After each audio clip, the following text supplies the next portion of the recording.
Yep.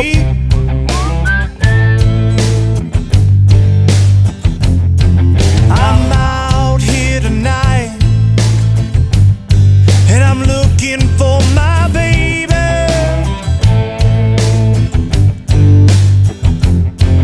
You see, she left me standing right there beneath that old front porch light.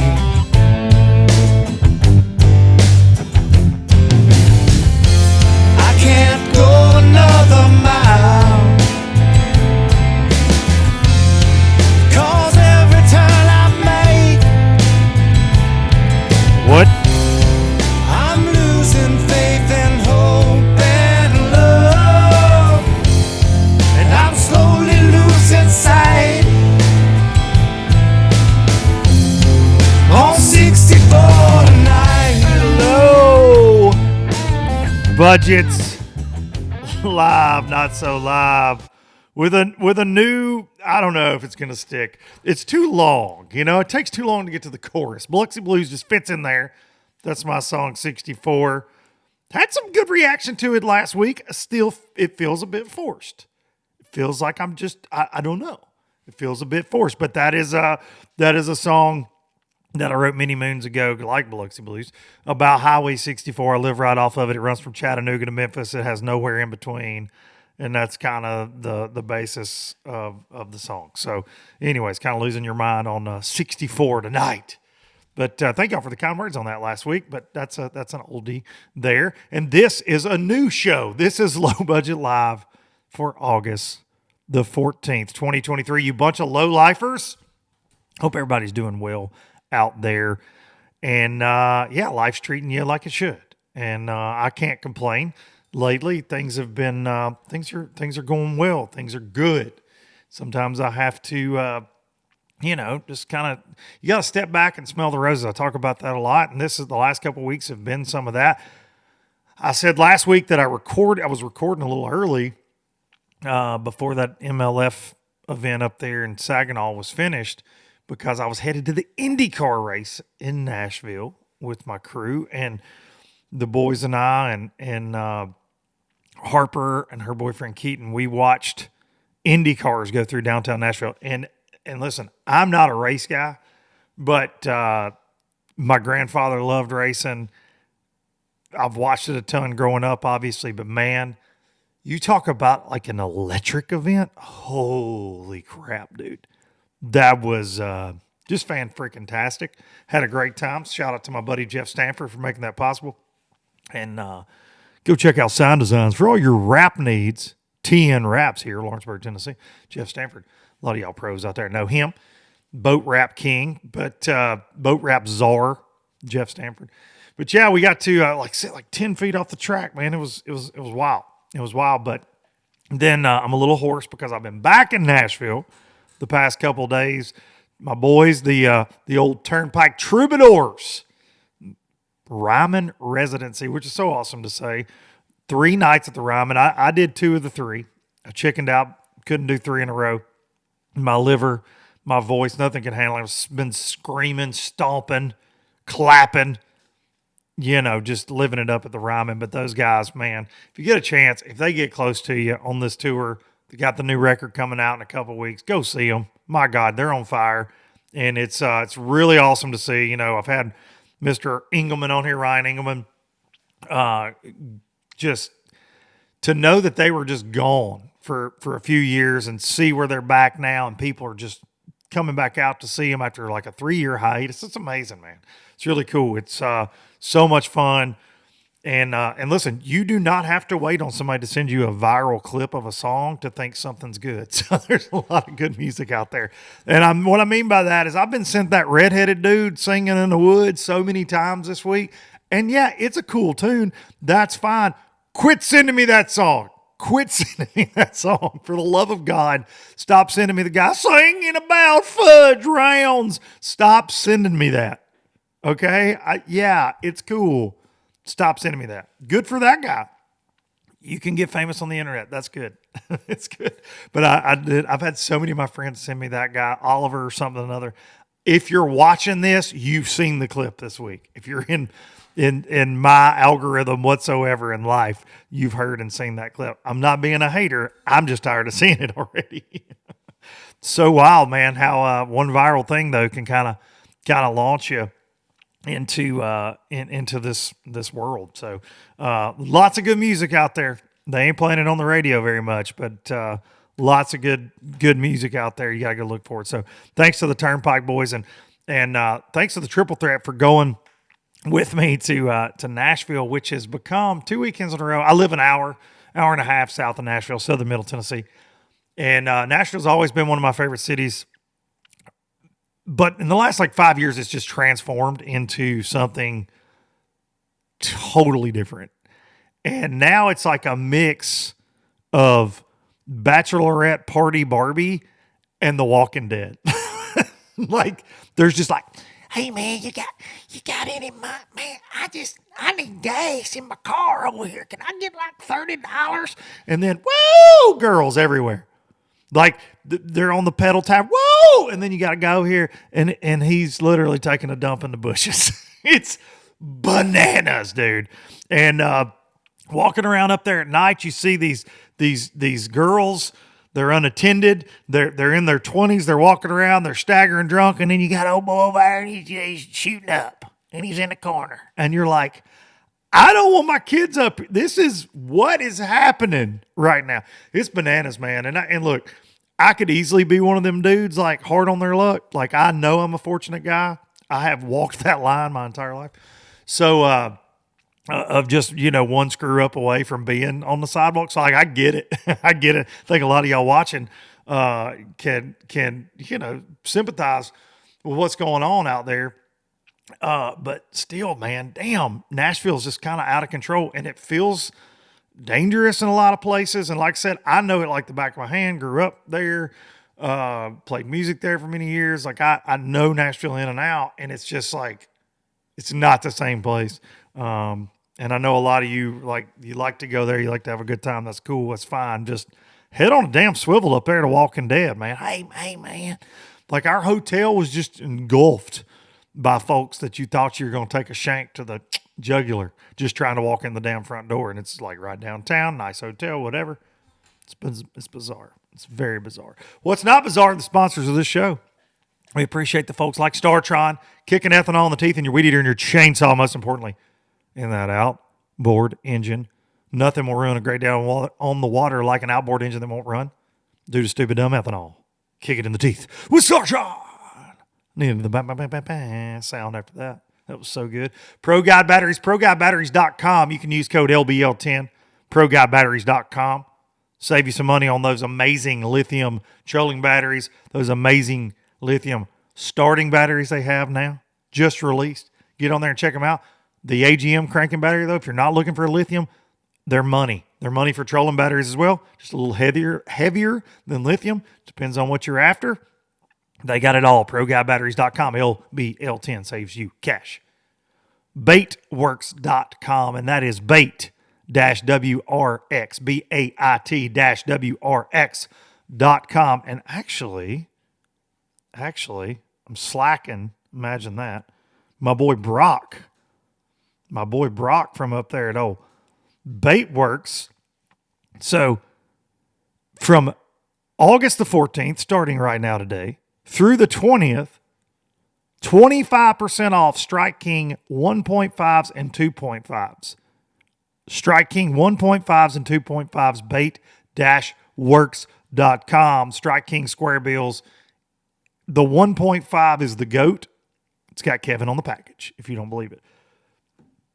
I do think out of all the Square Bills you can buy, production-wise, the 1.5 is just it's it. It really is. Dude, that one, absolutely, there are a lot of good ones out there, don't get me wrong. The 1.5 is just money more times than not.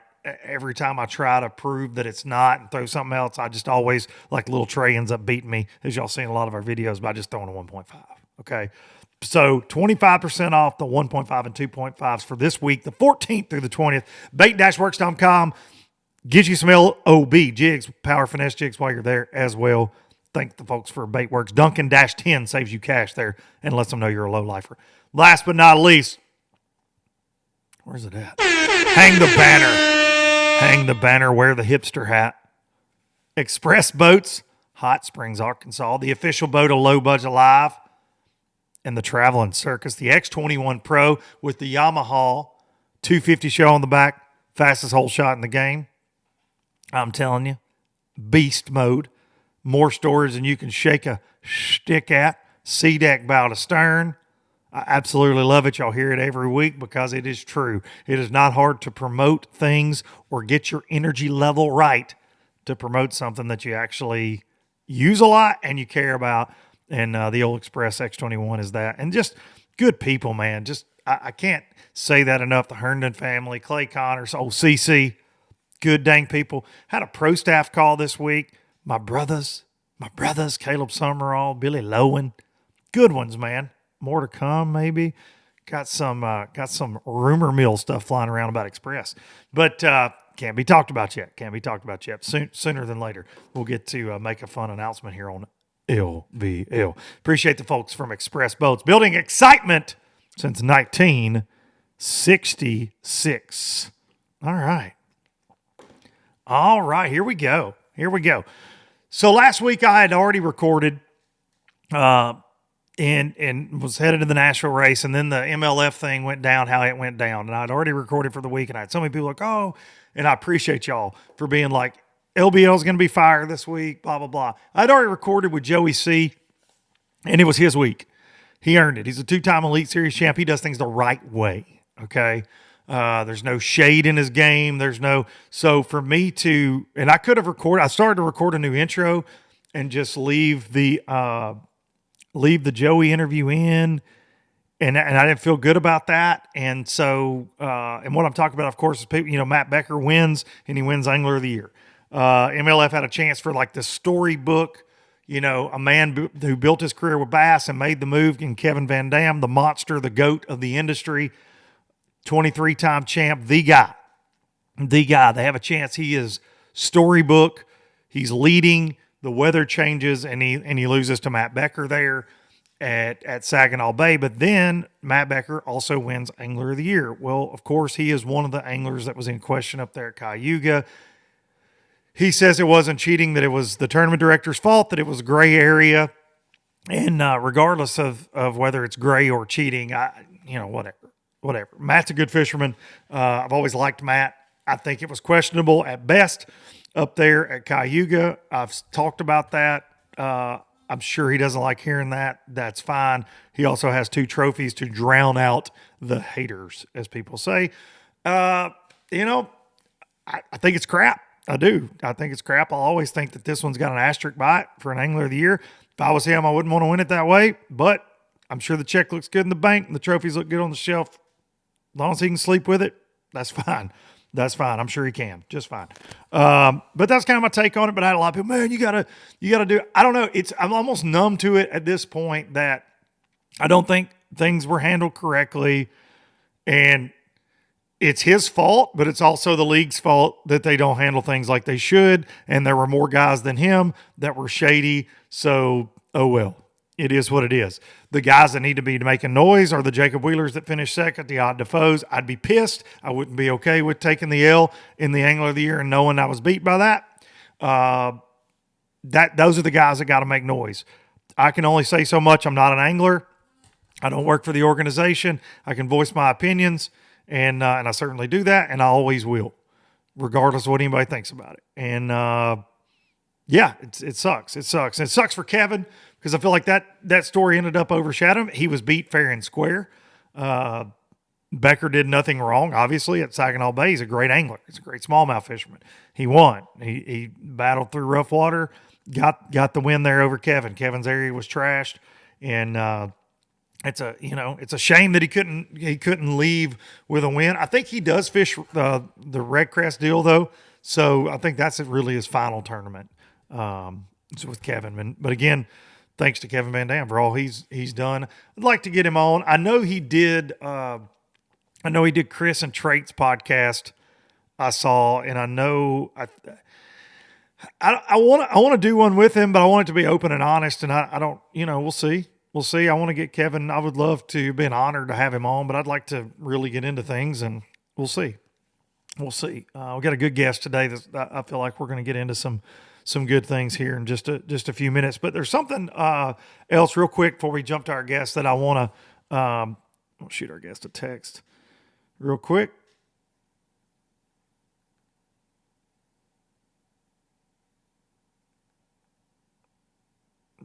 Sorry, I can't type and talk. Text our guest. So I think something that hit me, and my buddy Brad Knight actually said this, and he brought this to my attention, but on Kevin retiring, and I talk a lot about how the sport has changed significantly from a pro fishing level, and where are we as far as an overall sport. And I feel like we might be smaller now. You feel like you're growing the sport with everything going on, but name one national media outlet that shared Kevin Van Dam retiring. One. And I mean, we're talking about, we've had the Denny Browers, Kevin Van Dam's, Mike Iaconelli's on late night talk shows before, dude. Denny Brower. We've been on the cover of Wheaties boxes, like pro fishing in the 90s. This was in the 90s and early 2000s. So it's astonishing to me that this guy doesn't get national media attention whatsoever. If it was out there, I missed it. It certainly wasn't shared in any forum that I look at. Okay, so that sucks, because you get these like walleye cheaters, and it's worldwide. The sensationalism in that, but the guy that has been the guy in tournament bass, no national media. It sucks, man. It really sucks to see. Kind of got my feels about that this week a little bit. I'm like, sucks. And I understand a lot of that was happening when ESPN owned Bassmaster and different things, and they had resources and contacts in the national media audience world, I guess. But yeah, the GOAT deserves it, Kevin Van Dam. All right, 2 Elite Series left. Real quick, Champlain and St. Lawrence. Good luck, boys, this week. Going to be interesting to see the AOY race shake up. More smallmouth, maybe some largemouth Champlain. We'll see what's going on up there. They've had some rain, might be a little high, might be some flipping going on up there. Champlain can get rowdy with a flipping bite. Speaking of St. Lawrence River, I want to say this real fast before we get to our guest. Congrats to my old buddy B.A. Brent Anderson. Won that Toyota series up there on the St. Lawrence River. He's been living up there the last couple summers, guiding. If you're looking for a guide trip, he's probably booked up all the time up there. But Brent, Kentucky Lake King, he's won 10 events with FLW/MLFLW. 10 events. This is the 10th one. BFL champ, multiple times over, All-American qualifier. He's a badass. BA stands for badass. Brent Anderson won the Toyota series up there, man, and congrats to Brent. Good dude. Good freaking fisherman. If you've ever been in the boat with him on a guide trip, you understand that. And a lot of people listening may have been out with Brent on the Tennessee River or many of the other bodies of water he guides on. All right. We're going to get the sauce with this guy, presented by the W Sauce, America's Worcestershire sauce. And their new breakfast sauce. Check it out. This guy is somebody that I've looked up to for a long time. I fished tournaments against him many years ago. On the Tennessee River, he was an absolute stone cold assassin, killer. You never knew, what you were going to get with him. I mean, somewhere between 25 and 30 pounds most of the time, especially on Guntersville. He is the honey badger. It's what he has become known nationally as. But this guy, $2.3 million in career earnings, Forest Wood freaking Cup champ, Bassmaster Elite champ, multiple time Bassmaster Open champ. We're going to get him on the phone right now. Randall freaking Tharp. Ladies and gentlemen.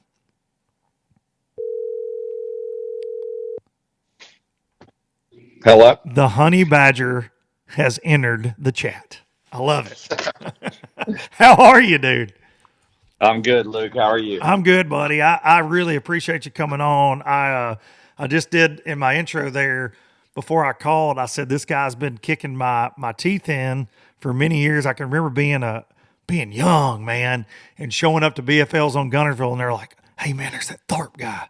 Damn, there's that Tharp guy. That Tharp guy's going to take our money." And he did all the time.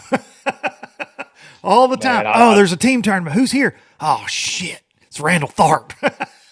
Every time, buddy. You were the king, man. The king. Man, the good old days. I sure do miss those times, man. And I look back on it all now, and I don't know that in my entire career I had more fun than I had back then. Like, it was just a good bunch of guys, and great competition, and things were a lot simpler then because, I don't think I was trying to make a living doing it then. So, Yeah. yeah, it was, those were the good times. I actually, had dinner the other day with my old team partner, Marshall Deakins, and I asked him, I said, hey, Marshall, when I retired, will you take me back? And he said he would. So that's awesome. Well, I was fixing to ask him because that was the combo. It was Tharp and Deakins, man. And Marshall, obviously a good dude, a saint of a guy. And even though he runs around with that Alex Davis character every now and then, I don't blame him. I won't blame him for that. I'll blame Alex for that. Alex is a clinger. We all know that. He's trying to get those Deakins dots. I don't hold that against him. Yeah, I don't hold that against him. But yeah, that was the pair. What time frame was that? Was that late 90s, early 2000s, I guess? That was early 2000s, I'm thinking, like 01, 02? Probably from maybe 2003 to all the way up to maybe 7. Okay. Me and him had a really good run there. Okay. For several years, and I mean, he's still pretty dominant. Still, I see his name. He'll get a win or two every year. Yeah. Whether it's a BFL or a CBA, any of those little tournament trails around there, he's always a factor still. Yeah, he's not going anywhere. There's no doubt. Yeah, he won the All-American, I guess, on Pickwick, wasn't it? Didn't Deakins win down there? I think he won the All-American on. Didn't he win on Pickwick? I think he did a couple years ago. I think so.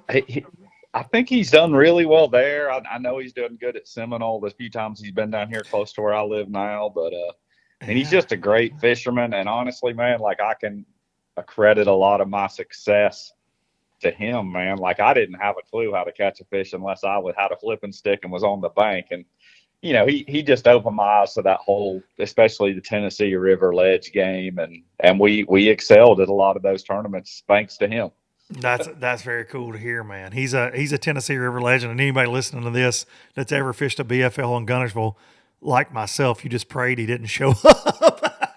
If you wanted a chance, a lot, especially like February, Marshall would just kick your teeth in February. It'd be 13 degrees out there, and he'd 29 pounds. Oh, okay. Thanks for coming, Marshall. Appreciate that.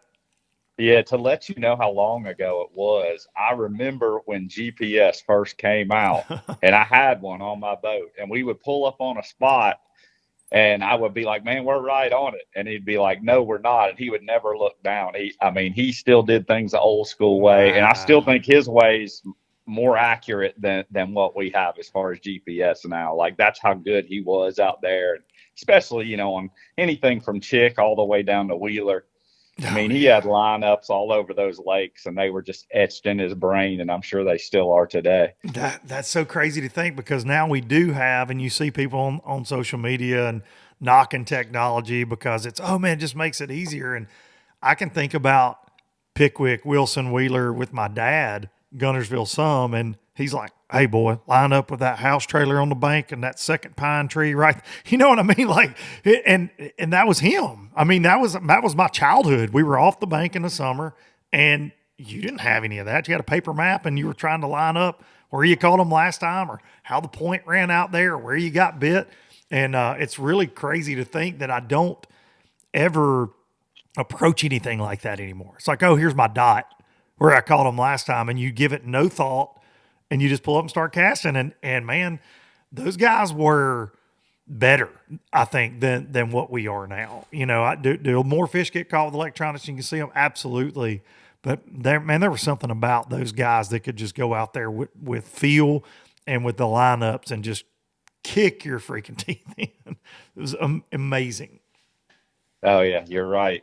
And I can name them all. Yeah, all those guys. Of course you can. Yeah, and on a lake like Guntersville, I think it can't be taken lightly how hard that was, because it is so. Even though you're shallow a lot of times on Guntersville, technically, you're right off the river ledge, but it's shallow offshore. I think that's what throws people for a loop on that body of water in particular. Is it's so offshore. And man, if you're off by an inch, you can be off by a mile on where the fish are. And those guys doing that by memory is just so crazy to think about. Yeah. Absolutely. Well, man, I appreciate you having me on. Absolutely, dude. Absolutely. You know, you're a guy that I said in the intro, you've never been afraid to speak your mind. You are indeed the honey badger. You ain't scared of nothing. You're going to go at it. You're going to do it Randall's way. You know, go big or go home in your entire career. And it's worked out, dude, since 2008. $2.3 million in earnings, a big Forest Wood Cup trophy, Bassmaster Elite, Bassmaster Opens. Now you're the ultimate match fishing champ. That's cool to add to the shelf.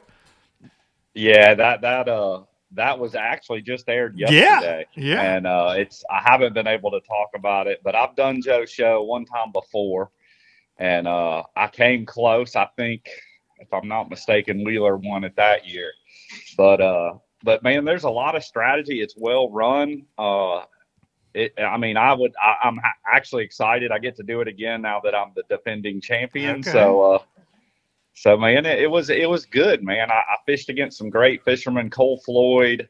I fished against Gary Klein, second match, and then one of my good friends, Brandon Coulter, in the finals. And actually, I roomed with Cole prior to his match, and me and Coulter stayed together. So it was a lot. You know, it's friendly fire. You go out to dinner and with a guy you're competing against, you know, the next day on national television. But man, to be honest with you, like it was just really lucky. Like I actually fished the day before. I had a day off, and Brandon had to fish the day before. So Brandon went and caught all his fish, and I was able to go find new ones. And that's just the way the draw worked out. Yeah. So, I wouldn't say it was 100% like fair, but but you'll take it. But I will take it. Yeah, you'll damn sure take it. Come on, man. Those don't come easily. They even let James Watson win one of those things last year, which is one of the funniest. I still have the clip, the uncensored clip that I would love to share of him losing his mind, losing bass with polylines in the back of the boat. It's one of my favorite things that's ever happened in bass fishing. And he sent it to me. The unfiltered version is fantastic and probably needs to be posted at some point, but I'll let James do that. But no, I've loved that deal since, hell, that one's early 2000s as well when Joe came out with that deal. And man, those things used to get freaking wild. I can remember some of the clips of guys running over each other's line and getting, and altercations and stuff back in the day. But the two things he's got going for him that I love the most, Fish Fishburne will always be the GOAT, in my opinion. I love me some Fish Fishburne, and Mark Randolph's just, I love the fact that he doesn't care to argue with everybody. Yeah, I agree, man. Like, he's got a great crew, and I think he's learned over the years with some of those altercations and crazy things that happen.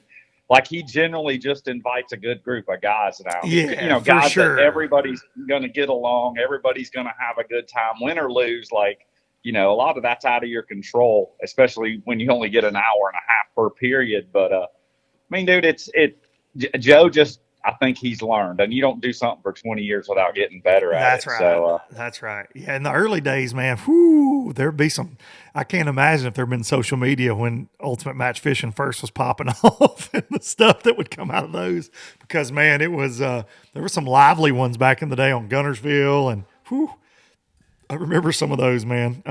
Interesting, but such a good show. And so congrats on that, dude. It just add it, like I said, add it to the hardware down there in PSJ where you now reside. I haven't been able to get it out, but I'll probably wear it to dinner tonight. But, Okay, so nobody listened to this other than maybe 2 or 3 folks that hopefully have gone down there and maybe not told anybody. Where are you going to dinner? Where's the Port St. Joe? Are you going to Joe Mama's? Where are you going with the belt? Joe Mama's is good. I haven't been there in a while. It's finally, it's so crowded down here. We don't go out much, but for me and all my friends, that our go-to day in and day out's Peppers down there. Like, it's the only place in tourist season that you can go in and get a table, and service is pretty good. So it's nothing fancy, just a little Mexican place. Yeah, but that's our go-to pretty much. Well, I would wear it there, and then you got to wear it to the Piggly Wiggly for sure. You got to walk around the pig wearing the UMF belt. I need a picture of that at some point.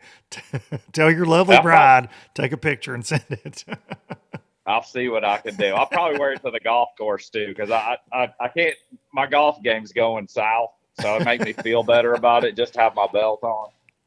Yeah, just to be the champ. Just to be the champ. Right. Yeah. Well, I was ticked off this summer down there because it was so crowded, and it was just more crowded than I'd ever seen it. Now I will say we're never down there during the 4th of July, and we were this year, and so we got what we asked for, I guess. But we like shipwreck over there, and here I am saying on a podcast with a bunch of people over there in Mexico Beach, and it was like a 2-hour and 45-minute wait when we pulled up right when they opened the day we tried to go, and I'm like, you know what? I love this place, but no, I'm good on that.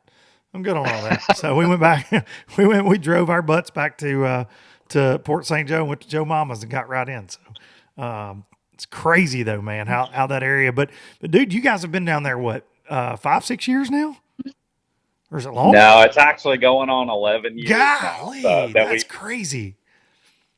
Yeah, we love it, man. I don't anticipate ever leaving this area. You know, we've had a couple houses on the beach, and that now we live in town. It's we got a bigger piece of property with some room, and we like it, man. Like I love fishing down here. I love the lifestyle. It's still, as far as everywhere I've ever been in the world fishing, in my opinion, this is still relatively untapped. Yes. So, fantastic. And you're tarpon fishing, you go offshore fishing with some buddies, you redfish. I mean, but you've gotten into this fly fishing for tarpon deal. Seems to be your new obsession. Dude, it's causing a few problems around the house, but but yeah, it's not it's taken me 3 years now to get to what I would consider halfway decent, where I know what I'm doing at it, and it's a lot of fun, man. I mean, just to watch a fish that's as big as you are, mm-hmm. Eat something that you made in your garage out of some chicken feathers, and then it's a bad addiction. Thank goodness it's kind of like deer hunting. Like if it was year round, I probably would not be married still. But it's we get 2 or 3 months where it's really, really good here, and the whole season maybe about 5 months long. So it's not too bad, but I prepare for it the same way a guy gets ready to go hunt a big deer or something. Yeah. It's the same kind of thing. A lot of prep goes into that. Like you said, it's a once in a lifetime opportunity. Yeah, they swim by a lot down there, but it's a once in a lifetime opportunity on a fly to catch that, that world class fish. And you're right about that area being just, man, it is certainly untapped, so many different opportunities. But what led you guys there though? I mean, was it a vacation that you went there? You ended up there? Did you know folks there in that area? But I don't think you and I have ever talked. Well, I know we've talked that area several times, but I can't remember ever hearing the story of how you guys kind of landed there. Yeah, Sarah and I used to come down to the coast, every year just for a vacation. We never came to this particular location until, I started my bass fishing career, and I got to be good friends with Rob Newell, who's our on the water reporter now at MLF. But he used to work for FLW, and that's where I met him. He covered the first national event I won was at Eufaula, and he covered it, and we kind of got to be friends at that point. And I think he invited me down here. He had a little block, long-term rental house right on the beach down there in Mexico Beach, and invited me to come down here. Sarah and I came down, and me and him went into the bay fishing, and I mean, the rest is just history, man. I fell in love with it. At that time, it was relatively unknown. Yes. I mean, there was never anybody at the boat ramp. The fishing was unlike anything I'd ever seen, and it just opened a can of worms that I never could close. I love that, man. I always say, if I lived as close to to the ocean as I do to Pickwick, I wouldn't know what a bass looked like. Like I love saltwater, just because I think the options are endless. You know what I mean? No matter the conditions, there's always something you can go do, I feel like, for the most part. A different species you can chase. And, man, when you get into that triple tail, tarpon, reds, big speckled trout, but then, and we don't have them, obviously, on the Gulf Coast as much, but snook, like that whole thing. If you've never had the chance to do that and you're listening to this, go do it somewhere. Like you know, a lot of people kind of shy away from saltwater, whether it's saltwater content or saltwater in general, because it's not approachable for a lot of people, right? You know what I mean? I think they can't identify with it, but gosh, it's so amazing. If you can get access to it, get you a guide trip, go do it. It's so fun. Yeah, that's what I'd recommend. I mean, most people get overwhelmed with just the sheer size of it, and Yes. you know, there are some good guides around here. I fish with a lot of them, and I mean, they can. That's just the best way to go. I mean, you know, maintenance and upkeep on saltwater stuff is way more than it is on a bass boat. So let him do all the work. That's what you're paying for. Listen, I brought my Express down to Apalachicola 2 summers ago, and my wife and I, and the first day I hit a crab trap, and when I hit it, it pulled my drain plug out. And I almost sunk in the bay. I swear to God. And we've been out 10 minutes, and I nailed a crab trap running across this flat. And I'd been in there before with a buddy of mine. I knew where I was going. I thought I did. And this crab trap pot was not marked, to be fair. But auto bilge kicks on. Marissa's like, "What's that?" I'm like, not good, I think. I don't know what's going on. And we ran across the bay into this little backwater. And anyways, I jumped back there. Yeah, water's almost over my batteries.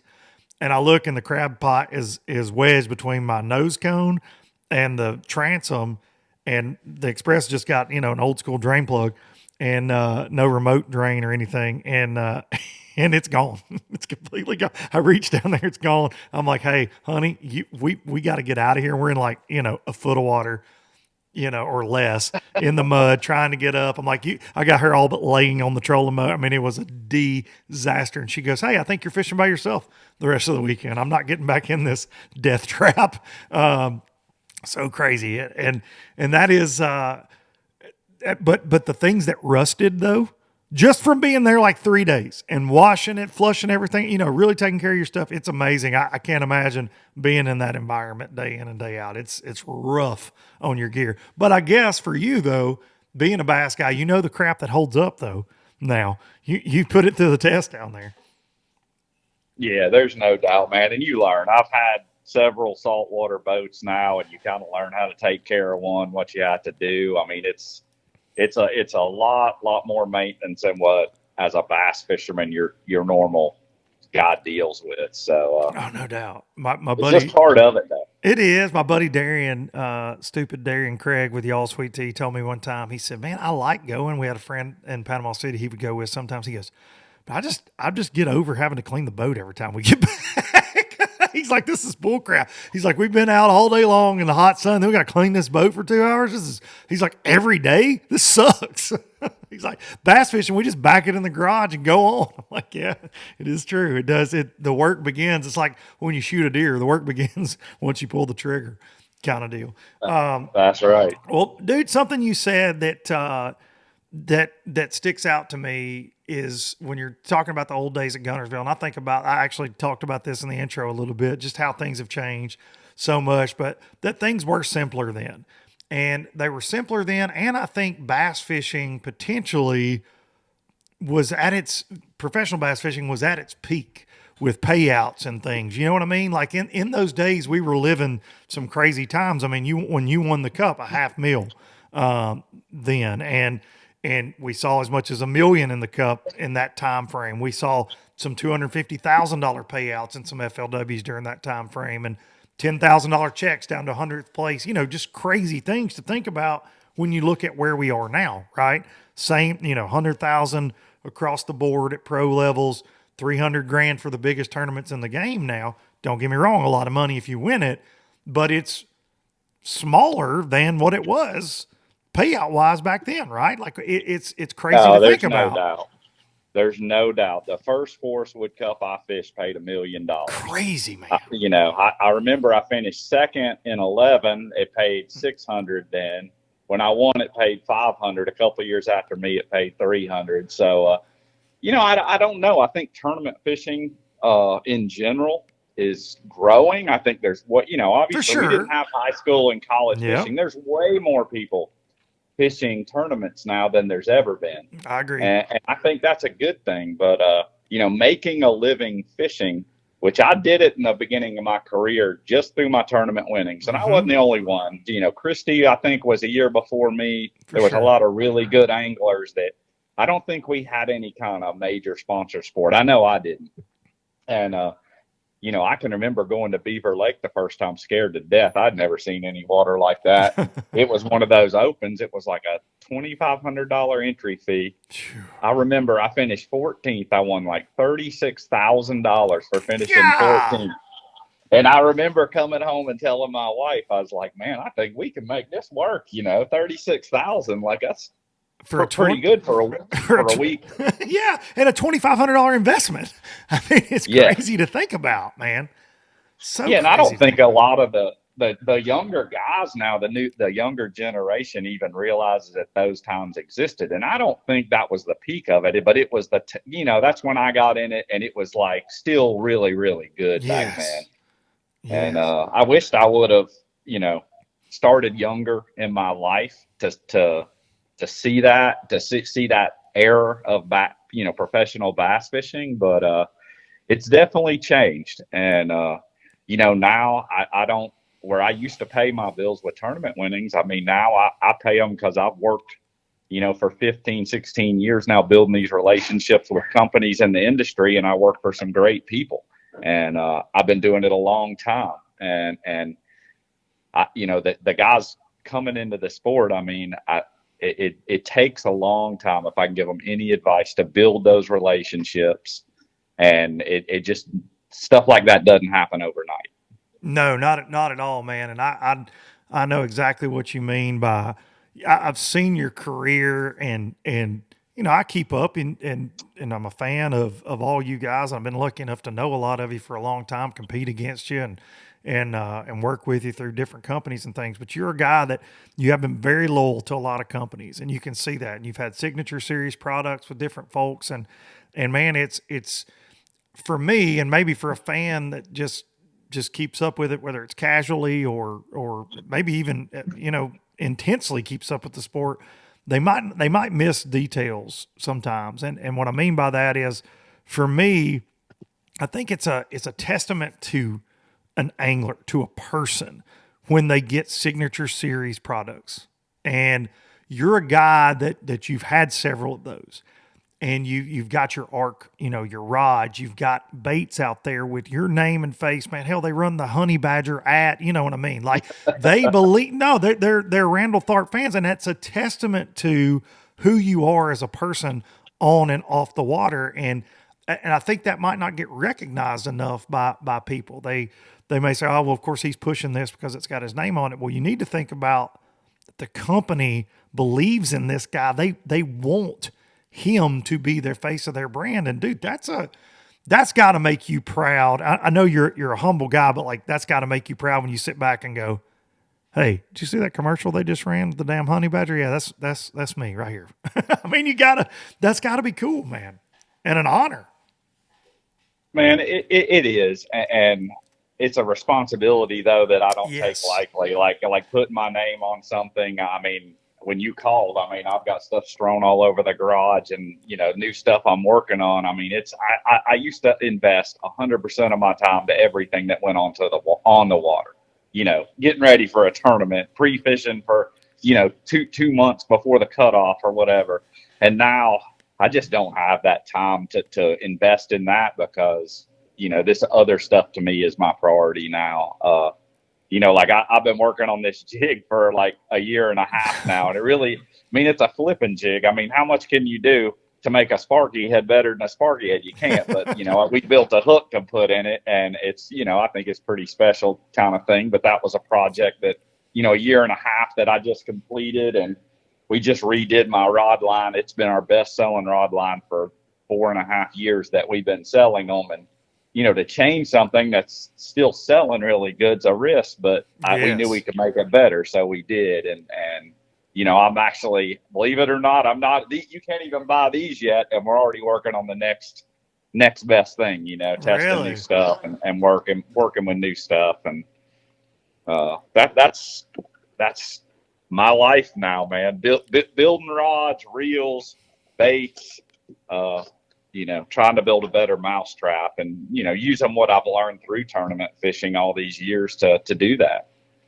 Man, that's I think that's every angler's dream, though, right? If you get in the pro fishing game, you hope somebody like I just said thinks enough of you, your abilities, your ideas with tackle, the fact you like to tinker and go, hey, we want to pay you on a pro level and we want to work with you. You tell us what we need to build. Dude, that is the dream.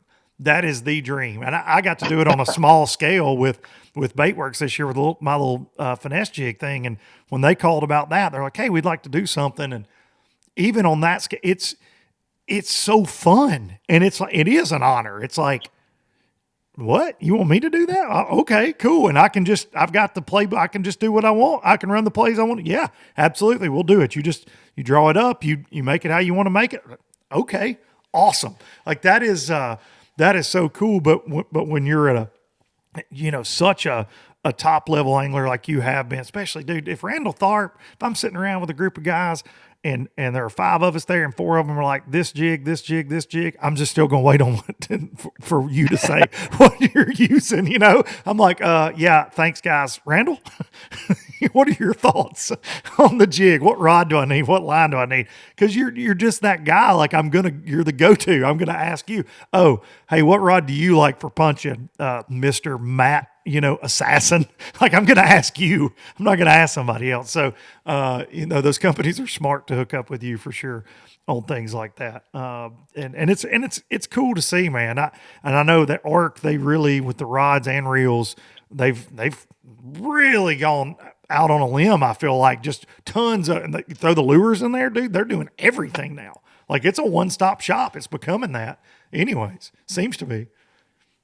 Yeah. And it's happened pretty quick, man. And I've invested a lot of time and effort in it, but my boss, the guy that owns the company, he's just unbelievably smart, and he works 7 days a week, 24 hours a day. And I just don't think there's going to, many people that I've met in this industry willing to sacrifice what he has to build that brand, as big as it is, as quickly as it is. And we have a great team too. I mean, Cobb and Logan are kind of core members. We've got Bradley, Roy, and a couple other guys that I think really highly of. So, and we have, an awesome team at the shop, at the warehouse and stuff that, handles customer service, any problems anybody may have. And, it's pretty awesome. Like that's not the only startup company that Bass Boat Technologies, my buddy fan. Man. Like I ran the first mount he ever built. Like, and that guy's got 25 full-time employees now. Who would have ever dreamed? Dude, unbelievable. Who would?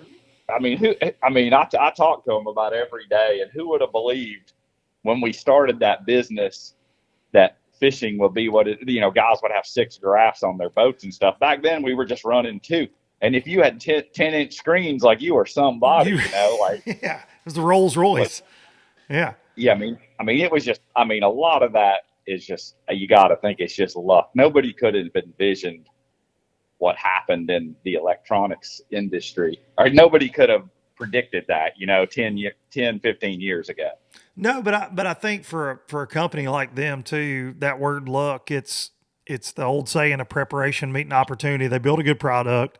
They've been in the game, and then when the opportunity popped up, they were there. They were one of the biggest names in it. It's funny, and I'll tip my hat to them for sure. It's working for TH as long as I have. They've tried, they've dabbled, and they've got some electronic mounts, but they've dabbled in things over the years. But a company like that that was small, right? In the TH's couple $100 million. Like it's a big outfit now, especially and publicly traded and whatnot.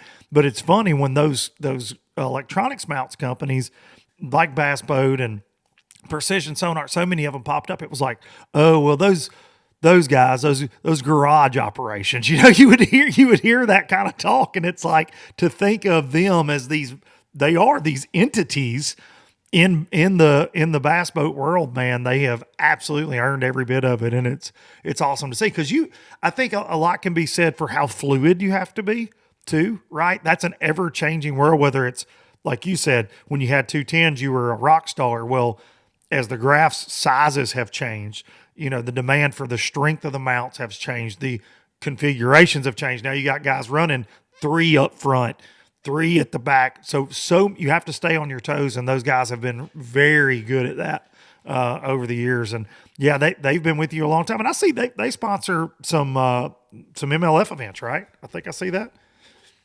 Yeah, they have in the past, but I mean, one thing Van does, I mean, and Louis too at Arc, I mean, he's always trying to stay one step ahead. I mean, you've been around this business and you know how it works, and I mean, I mean, he works with Garmin, he works with Lowrance, he works with Humminbird. If they come out with a new, they build, so all of those companies build really good products, but they don't really know how to make them work on a bass boat, and Van does. So I mean, he's working with them before you ever see a new graph or a new unit or a new trolling motor.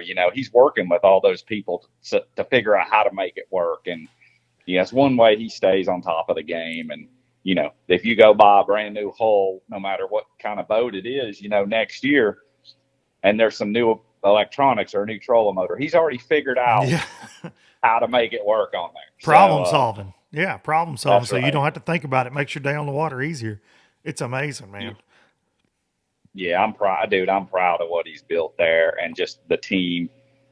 With not just those 2 companies. I mean, I'm spoiled. I think now, after doing this as long as I have, man, every single company I work for, TH, Phoenix Boats, Yamaha Outboards, like I've watched them go through it all, and yes, I'm proud to be associated with all of them. I mean, everybody's going to say they got the best, but I truly believe I do. Well, I think you're a guy that you're a lot like myself in that if you work with somebody, you believe in it. You know what I mean? It's not just fluff. It's because you're damn sure a guy that if you don't think it's working or if it doesn't, you're not afraid to stand up and say, hey, I'm out, or, hey, this is, call a spade a spade. Great at calling balls and strikes. You always have been. You're that guy. And I think the coolest thing for me, and I shared it and I commented on it there on your social media, but watching the GOAT, Kevin Van Dam, his final regular season event ever, a lot of emotion going on, and he goes on this couple-minute speech about Randall Tharp and the class act you are, dude, and that he doesn't live in the gray area and he doesn't cheat and he's this and that. Given the year that's happened, a lot of crazy in y'all's world on the Bass Pro Tour, but to hear that in his final tournament, man. And I'm not trying to blow your head up here, Randall Tharp, but dude, that's got to be one that, this year was an uncharacteristic year for you. You were below the red crest cut. You've made 4 of those, and you're back in heavy hitters, which I feel like you're always going to be there because you're a big bass guy. But to hear Kevin throw all the trophies away, the most respected guy, the poster child of this entire industry for a very long time, sit there and just say, this guy right here, this guy, we end up in the same areas. He's the real deal. He is a fantastic human. Dude, that had to just be awesome. Yeah, I had no idea that he was going to say what he said or how it was going to play out that way, man. But there's only I can count on one hand the guys that I measure myself against day in and day out. And since I met him I met him at the Classic in 2011. He was boat 1. He had won Angler of the Year at the Classic. I pulled in New Orleans. I was boat 3. The first person I see when I got into that boat yard. And you remember those Classics back then. They were electric, man. Yes. Like, there was security guards and there was a crowd before the thing even started to get in that parking lot. Mm-hmm. And then I remember pulling in there and backing in, and my wife and I are like, oh my God, there's KVD. Yeah. And like, he came over and introduced himself, and Kevin didn't admit it. Like, I've asked him about this, but when I saw the determination and look in his eyes, this is before practice started. It was like the second I met him, I knew he was going to win. And he said he didn't know he was going to win. But I can tell you that look of determination is something I'll never forget. It's something that, it's kind of fishing against that guy and around him as much as I have, especially the last couple of years. dude, he's just set such a high bar. It's made me a better fisherman. He's made me a better person. And I'll be honest, man, like it's going to be hard going next year and not seeing him there, not having him there to measure myself against. And I can tell you, man, it doesn't matter if I finish 50th. If he's 51st, I feel good I feel better about myself. Yeah. No doubt. But you know, to fast forward between mine and his relationship, when I left FLW and went to Bass, the very first event that my very first Elite Series event was on Seminole. And it was dark, you know, it was just cracking daylight. I make about a 30-minute run down the lake. I pull into this pocket and I ran all the way to the back of this pocket, start fishing. Well, the very first boat I saw was Kevin Van Dam. And he started in the same pocket and he started out for me and he worked in. I started in and worked out. But, you know, watching a guy dissect water, it's been fun over the years. And it's never changed between me and him. Like, I don't know if I should feel good about myself that I'm practicing and fishing around him so much, or bad because he always beats me. But well, he is a vacuum, dude. Like you gotta like that. Yeah, it's fishing behind a That's fishing behind a Hoover, man. You can't expect to come out on top of that many times. I feel like over the years, just because it's like golfing with Tiger, I think. Yeah, and just, I mean, that's happened throughout my whole career with him. And then, you know, that tournament last week, you know, it being his last, and we were in separate groups. So we both made the knockout round, and they let us trailer. So it was, you know, here I am. I got a camera. He's got a camera. We're trailering down to where I was going to put in. And I'm running pretty quick, probably about 80, pulling my boat, and I came up on Kevin Van Dam on the highway. That's going the same way. And I told my camera guy, my boat official, I said, let me tell you something. I said, I know where the winning school of fish is, and he does too. I know he found them too. That, like, there's 79 guys in this tournament, but there's only one besides me that would find that school of fish. And I called him. And I said, I know where you're going. And he started laughing. He goes, there ain't no way. I said, yeah, there is. Unbelievable. Yeah, there is. And sure enough, so he had won his group. So he was boat one. I was in third place. So I was the third boat going out. And so we were idling out of this long no wait. And sure enough, he hung a right. And I sat there and he went right to what I thought was the winning school of fish, and what he thought too. So I went up there and stopped where I had fished. And I honestly didn't fish there. I made about 3 casts there in practice, and the water turned black with them, and I caught 2 great fish.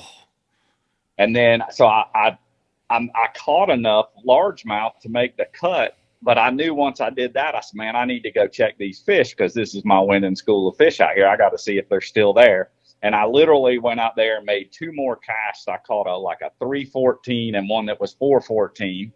And the water turned black with them again. And you can see them on your screen. They're just everywhere. So that was 11:30. So I left. And that was where Kevin, he had fished it the first period each day. And when I pulled up on him out there, you know, before lines in, you know, and we started talking, he goes, you know, this is a winning school of fish. And I said, I 100% agree. It's a winning school of fish. I think there's enough here for both of us. But I'm going to tell you what, man, I'm going to go catch my largemouth. I'll come back maybe second period. I said, this is yours. And I left. And that's when he said what he said, you know, and it wasn't easy because my largemouth didn't bite at all. And I got those score tracker updates. I mean, he went from 10, 15 to 20 pounds, like it seemed like in just a matter of minutes. And man, I wanted him to win the tournament. I felt like that was a way of me respecting him, what he's accomplished in this sport, and the fact that he did it. In my eyes, he's always done things the right way. I've never seen him do anything shady. I've never seen an asterisk by his name. And I mean, you're just talking about the most dominant tournament bass fisherman that will ever play the game. And that was my way of honoring him, man. And I'm happy to call him a friend, man. Like just fishing around him all these years, like I said, it will not be the same next year for me.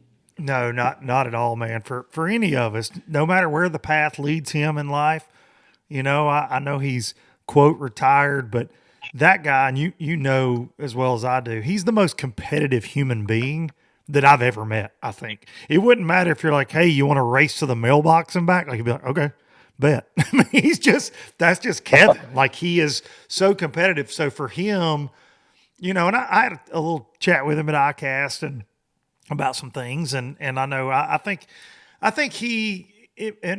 not speaking for him, but I think that there's a lot of reasons that I think he's stepping away, and I think that for a guy like him, and it's a lot like a guy like you as well, that are veterans that have done it the right way for so long. You see a lot of the things going on in our sport and within your own organization, within Bass. There are just things that pop up. We've seen so many this year, whether it was the Eufaula, the Joe Durham craziness, the crazy freaking lawyer, hole sitting for the $1 million kid, Tucker Smith. And like this just bizarre world we live in now.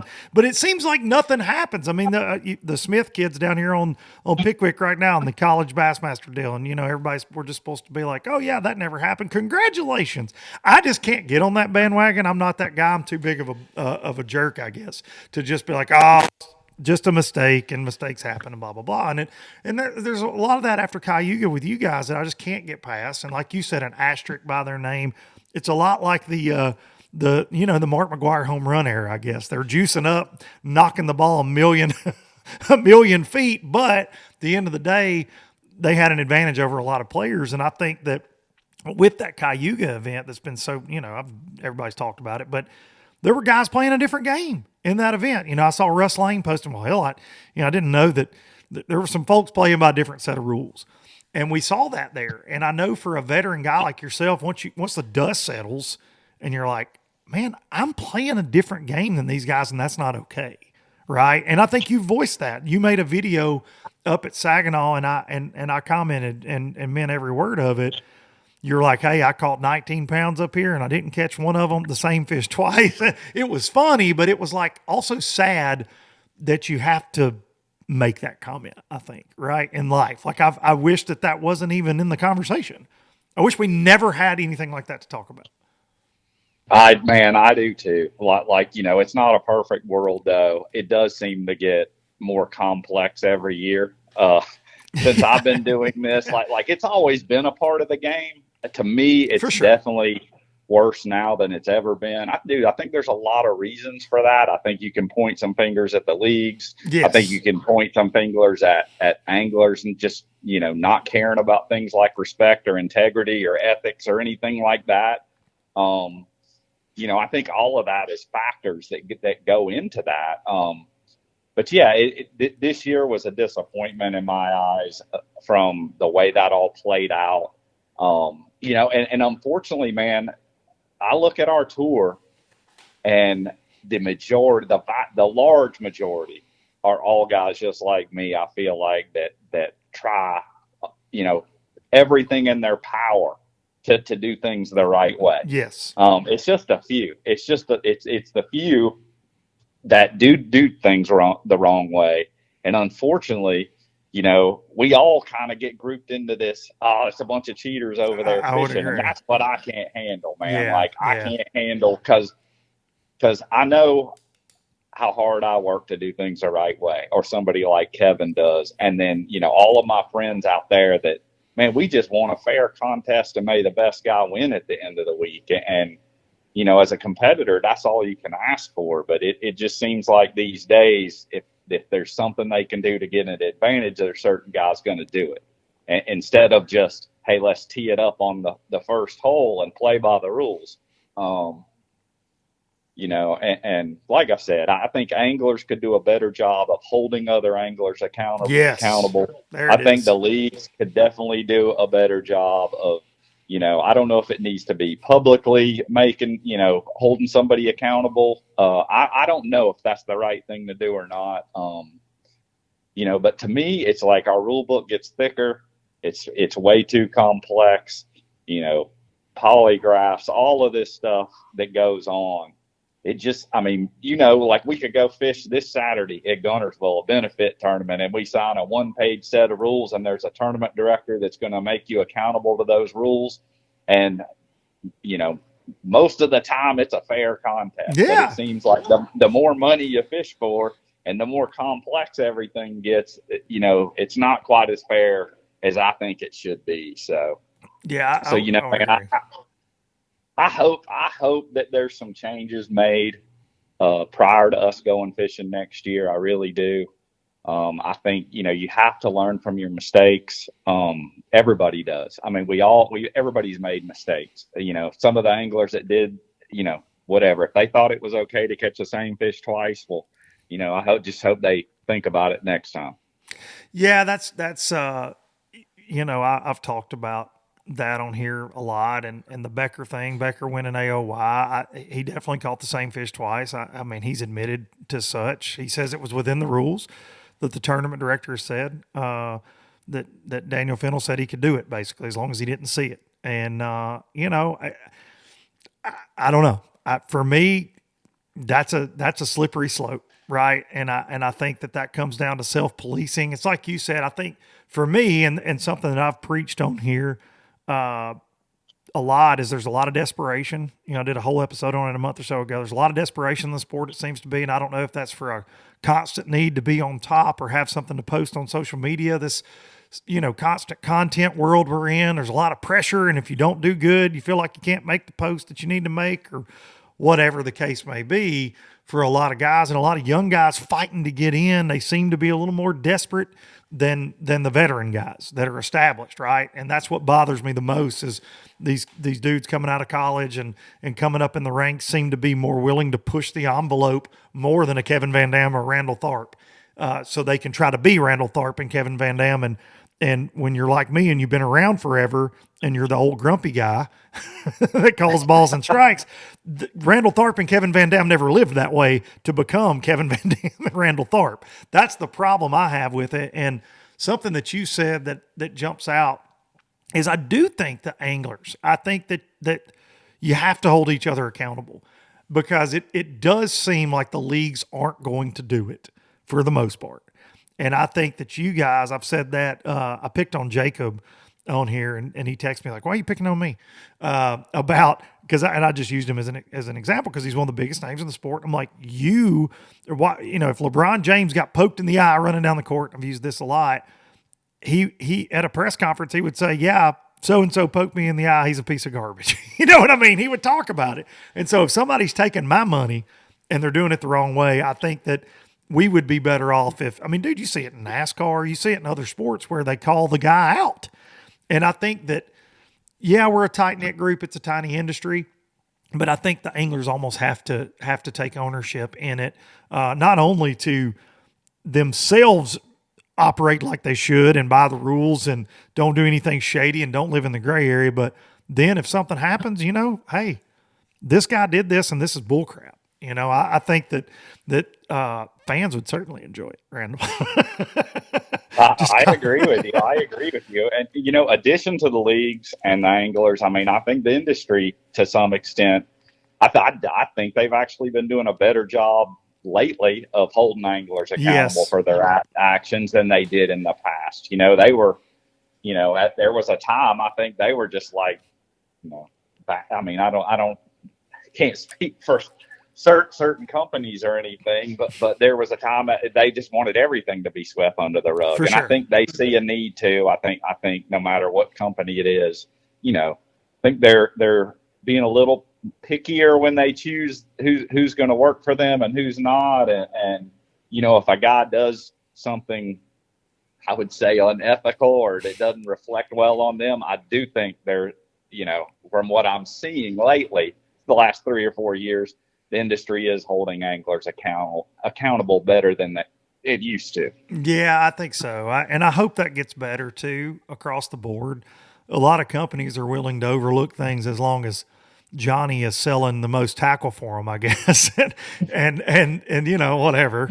But I think that, if the companies that write the checks hold the leagues accountable and they hold the anglers accountable, then, obviously I think we could see things get a lot better. And I don't know, man, I want things to get away from the gray, and it shouldn't take this, what we saw just in the Cayuga event alone. We shouldn't have to have all these conversations for months about the what ifs and who was doing it, who wasn't. It should have just been cut and dry, and this is done. But like you said, the league and the anglers are responsible in that just being this blurred out mess. And then Spencer Sheffield's the only one that just gets hammered in the thing. Now, rightfully so, on camera, whatever. But there were others, and poor Spencer's just like, here, take my money back. Yeah, that was probably the most negative thing that's ever happened in this sport since I've been doing it. Like, it was just unfortunate. I honestly, man, I fished one tournament. I just missed the cut. I had no idea anything was happening. And Cliff Crochet and I went up to one of the Great Lakes and was fishing on knockout round day. And his phone started ringing, and he's like, Randall, you ain't going to believe what's going on. And I was like, what's going on now? What's the next thing? And he started telling me. So I sat there during the championship round and watched that whole day. And I was just really pretty shocked at what I saw. And just so people understand, I as far as that sight fishing rule and how all that happened. So the second year we were on the Bass Pro Tour, we had an incident at Lake Fork.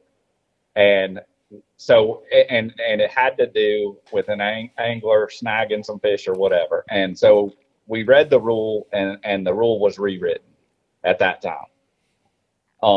So then fast forward, I think it may have been a couple years later, we had another sight fishing event at St. Lawrence River. Mm-hmm. And it was every fish counts then. It wasn't a limit tournament. And there was a lot of guys in the top 10 that caught the same fish more than one time in the same day. Yeah, just over and over. So we rewrote the rule again because none of us thought that was ethical or the right thing to be doing, but it was within the rules. Right. And that nobody that did that in that tournament broke a rule. So we rewrote the rule again, and the intent of the rule was that if you were going to sight fish, you could only catch a fish one time. That fish was gone. Act like it's not there anymore. Yes. That's correct. And I read the rules several times a year. I read the rule the way it was written in our rule book this year, and I still don't think it's okay to catch the same fish more than once in a day. So that was what I was playing by, and that's what the majority of the guys in that tournament was playing by. But it was not what, a lot of guys in that top 10, that's not what they were doing from what I saw. So, man, like I think a lot of that could have been avoided. I think there were some mistakes. I think the tournament director obviously made a big one. I think most of that could have been avoided if he'd just said, no, if you catch the same fish twice, you're going to be DQ'd. Yep. So this will, I think, like I said, everybody's going to learn from their mistakes. And I hope that, I think they've since changed the rule. I know they have, not that it matters, but I was going to say now. A word or a sentence. A word has more than one meaning, and a sentence, you could take any sentence in the rule book and you can interpret different ways. Yeah. It's just, it needs to be more black and white. It needs to just be, there shouldn't be month-long investigations over something that you can see on camera. I mean, that's just my 2 cents. Yeah, that's right. Yeah, that and look, you're like me. You call balls and strikes. There's no black and white. I mean, no gray. It's black and white. And that was what I said. Like, well, I mean, I don't know why we're investigating anything. My kids can see what's going on. I mean, it's pretty easy. This is the year of the no look cast. Look, Mom, no, I'm not looking. I mean, oops, that 5-pounder bit again. My bad. I mean, it's silly. It's silly. Yeah, dude, it's we don't need to be negative either. Like, there's so many positive things. 1,000,000%. And I'm past it. I hope all the guys are past it. I hope the league is past it. And let's learn from it, and let's continue to build something and make it better. I mean, that's I'm kind of just done with it. And I'm getting ready to go fish next year. So And that's kind of where I was going with that, because you made a post, and I just wanted to pick your brain about, what's ahead. We shall see. Coming home from Saginaw, you made a post, like 20-hour drive home, lots of time to reflect and what's ahead. But, I had Burge on 2 weeks ago, and we kind of talked about this. to make a leap, like even if you disagree with things going on or whatever, and I'm not saying you do. Obviously, with that event, you very much disagreed, but as a whole, like you are at the top level of professional bass fishing. You have qualified, whether it was to be on the tour, whether it was to be on the elites, and then you made the decision to go to BPT when all that started, and you've been there ever, since the beginning, and you've been through all the changes, you've seen it. But to leave, to make that decision, if anybody was going to make that decision, we've seen guys do that. There aren't, in my opinion, a lot of options. And Bird said that. It's got to be terrifying, even if you disagree with what's going on. Like, what are you going to do?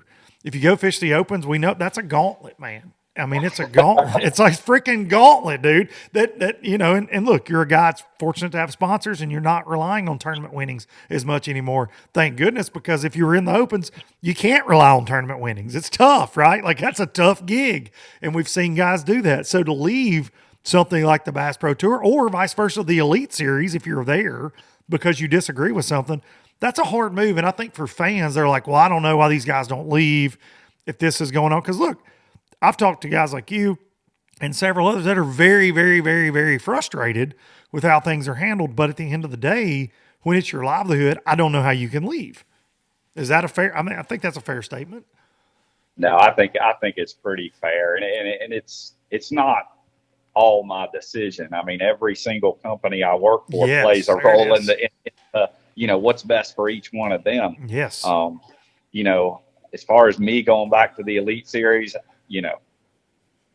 Brandon Cobb, we have Brandon Cobb on the Elite Series. He's the leading angler of the year right now with 2 tournaments to go. He's done a great job for us. We got Wes Logan over there. Would it be beneficial for everybody on Team Arc to be fishing the same trail? I don't think it would be. Yeah, we want to keep our product in front of as many eyes as possible. So, would it make good business sense for my boss there to tell me to go back to bass? No, to me, I mean, it wouldn't. So, but for me, those conversations are happening right now.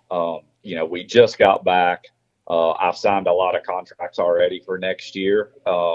But I have a couple, more important conversations that will happen. I honestly, for me, I don't anticipate leaving the BPT. But I am considering fishing some other things, whether it be a few opens, whether it be the MPFL. Ooh, hey now. Anything. Hey now. I know a guy. I mean, I just, I miss those days, those Gunnersville days we were talking about, when it seemed to be a lot simpler.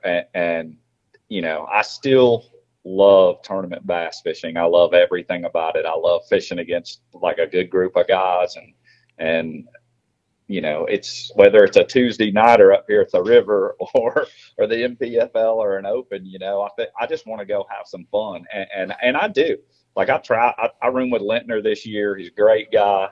I've talked to Russ Lane about rooming with him possibly some next year, and Todd Faircloth. So, we like to cook. We like to catch some fish, cash some checks, and that's not going to change for me. Listen, if you get around Russ, I'm just worried he might try to put you. He's on this diet thing now, Big Daddy. He's pushing this weight loss stuff. I just don't know what's happening with old Big Pop. I don't know. He looks great. Well, he's doing it. He's doing it. I like to give Russ a hard time. I roomed with Russ in the opens when I was like 19. So I've been knowing that man for a minute. I like to give Russ a hard time. I got to get him on here one of these days. Yeah. He's a great guy. And he actually, I texted with him yesterday and I said, man, you're looking good. And he's like, I picked him as my team partner in that team series that we will film. I think we're filming our deal in October. So, it's me and Gerald Spohr, who I know has been on the show, and Big Daddy is my team. And I didn't pick the team. I mean, there was a lot of, I would call them fishing legends that I had to choose from. But I picked the team that I knew I was going to have the most fun with. For sure. And there is no doubt that we may get waxed in that thing. But I got a feeling we're going to go have a good time. And if we're having a good time, we're going to have a good chance to win. Listen, my Spoyer is that guy where he and I certainly have had a roller coaster of a relationship because of this dumb podcast. But he is a guy that I'm a fan of, and hell, I consider him a friend now, and we were before, and then we had words and whatever. It's going back 4 years ago, and dude, whenever this stuff was at the height of MLF, wanting to blow my house up kind of stuff back in 2019, want my head on a platter, which it's funny to think about now. But anyways, but Spoyer was like the one dude that was like, I'm going on there and I'm going to give this dude a piece of my mind. And we had a great conversation. It's still one of my favorite podcasts that I've ever done. And then I got him on, I guess, with the 5 Fish Change last year. And it was right before he was going overseas to get married and all that. And again, another one of my favorite podcast I've ever done was Spoyer. So those two guys on a team, y'all would be a hell of a trio, I think, to hang out with for sure. Yeah, and if it comes to where we come to blows, like I'm just gonna stand behind those two. They're both pretty big, solid fellas. Yeah, I know they got my back. Listen, Russ is dang sure one that I would not tangle with. Spoyer's a big old boy too, but Big Pop, that right hand, I don't think I'd want to be in the way of it if it came sailing around. That's for dang sure, man.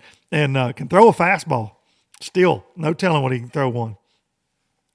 Yeah, I'm looking forward to that, man. Like we're we don't know where we're gonna fish or anything yet. I was gonna say no clue where that's gonna be yet. So no, I was really skeptical about that whole thing last year, and I was pleasantly surprised. Like after competing in that format, like what was fascinating was just, like all of us are very good at breaking down water. Strange lakes, do it really quick. Like like I say, a good fisherman, like somebody like Ayler, can go to a lake and never seen it in his life, and by the end of the day, he's going to beat your brains out. And that's how most of the guys on our tour, that's the kind of talent level that they have. They don't need waypoints. They don't need any information. Just let them do their thing. And but in that format, the team series format, if you don't figure it out in 15 minutes, you're behind. Yes. Like, and just the back and forth between the teammates and just what you can figure out based on one bite or seeing one shad flicker. And I mean, for a guy that's obsessed with breaking water down quickly, when you see how quick it can take with 3 really good anglers, looking at different parts of the lake, like it was fun. And we had my team made it to the championship match. So we got to fish a lot in that format. I loved every minute of it. Yeah, I think I've only got to see a little bit of. I don't have Outdoor Channel anymore, unfortunately, but I've watched some of them. I've got to see it, and it's intriguing to watch, like you're saying, the breaking down of the water, but just the communication going back and forth. Everybody can hear everybody the whole time. It's like, hey, yeah, I got one. Like, I love that. Like, if there's other boats around, like, hey, yeah, I got one. Trying to be quiet. What did it weigh? Oh, it was a 3.2 or whatever. What'd you catch it on? Everybody's trying to put those puzzle pieces together. It's like if you practice, which I think you guys can't talk to each other about what's going on. I can't remember if that rule's been changed or not, but it reminds me of when you room with a couple dudes that you trust, like my old FLW days. And that's how practice is. When you trust people, right? You're like, okay, well, hey, I just figured this out. I got this clue. So you call your bud and you're like, hey, flipping a jig on wood, 2 to 5 feet of water, back of a creek, whatever. And they're like, okay. And then they call you back in 2 hours and go, hey, we'll add this in. And, but it reminded me of that, but just in a lot more fast paced setting on game day. Oh yeah, it's very similar to what you're describing. Just faster, instant, and I think the good teams just communicated good information. And if you watch it, and I haven't watched all, I watched some of them. I don't watch too much of that type of fishing show on TV, but the ones I have watched, the teams that won had the best communication, and so I'm looking forward to teeing it up with those two. I've got that. I got a couple more TV shows I'm going to go do. And my off seasons aren't quite as off as they used to be, but that's where I'm at. Well, dude, I appreciate you taking the time to come on. I've been wanting to have you on for a long time.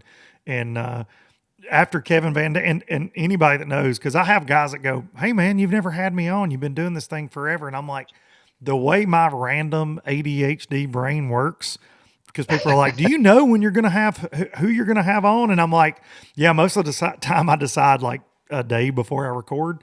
That's how professional this is. If my sponsors are listening, I'm professional. Okay. But a lot of times sometimes I have an idea, but really it depends on, honestly, what kind of mood I'm in, but something will pop up on social. And I had seen again, the Van Damme speech about you popped up this week. And I was like, man, I got to get Randall on. I want to talk to him. And so I really appreciate you coming on. And I want to end with this just because I thought this was hilarious. When you made your post and you were like, no fish were caught twice and blah, blah, blah about your 19-pound day up there, in the comments, and somebody screenshot this and sent it to me, even Matt Herron commented and said, you still cut me off, but you're a good guy. I loved it. Dude, I love old Grumpy. I love old Matt. I talk to Matt pretty regular too. That made me laugh so hard. I know you do. And I love me some Matt Herron. He's another guy I got to get on here. We'd have a good time. But I love that. I saw somebody sent it to me, and I'm like, that is what this is all about for me right there. Just reliving old stories. And because you and him used to compete against each other in Alabama, the whole Bama contingency there. But so fun to see that kind of stuff, man.